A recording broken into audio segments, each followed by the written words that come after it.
नमस्कार, देशी स्वाद रेसिपी या यूट्यूब चॅनलवर तुमचं स्वागत आहे। केसांसाठी आणि त्वचेसाठी कढीपत्ता किती गुणकारी आहे हे माहीतच आहे। तर आज आपण कढीपत्त्याची चटणी बनवणार आहोत। तर त्याच्यासाठी बघा, इथं साधारण 2 कप कढीपत्ता मी स्वच्छ धुवून कोरडा करून घेतलेला आहे। आता लागणारं साहित्य बघू। तर सगळ्यात अगोदर इथं कढीपत्ता घेतलेला आहे, लसूण पाकळ्या, उडीद डाळ, डाळे, शेंगदाणे, लाल तिखट, खोबरे, मीठ, चिंच आणि जिरे। तर आता हे जे साहित्य आहे, मी थोडंसं तेल टाकून भाजून घेणार आहे। तुम्ही न तेल टाकता भाजून घेतलं तरी चालेल। तर आता कढईमध्ये तेल टाकलेलं आहे। तेल गरम झाल्यानंतर याच्यामध्ये सगळ्यात अगोदर उडीद डाळ टाकूयात आणि ती लालसर होईपर्यंत भाजून घेऊयात।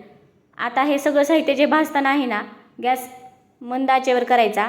आता उडीद डाळ भाजून झालेली आहे, ती काढून घ्यायची। मग शेंगदाणे टाका आणि शेंगदाणे देखील मंद आचेवरच भाजून घ्या।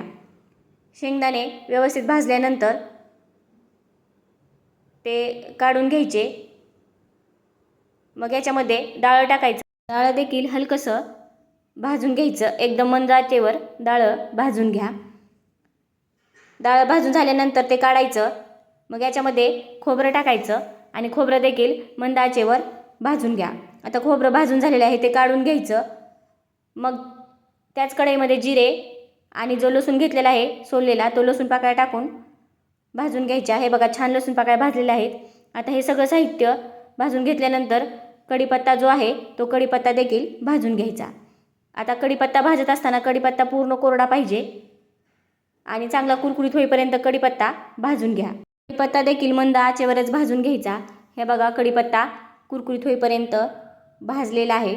छान असा कढीपत्ता कुरकुरीत झालेला आहे। आता हे सगळं साहित्य एका बाउलमध्ये काढायचं आणि थंड होऊ द्यायचं। मग याच्यामध्ये कढीपत्ता टाका। आता हे सगळं साहित्य थंड झालेलं आहे।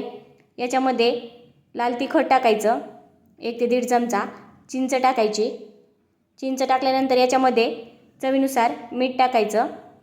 मीठ टाकल्यानंतर हे सगळं साहित्य व्यवस्थित असं मिक्स करून घ्या आणि मग एक मिक्सरचं भांडं घ्या आणि त्याच्यामध्ये टाकून बारीक वाटून घ्या।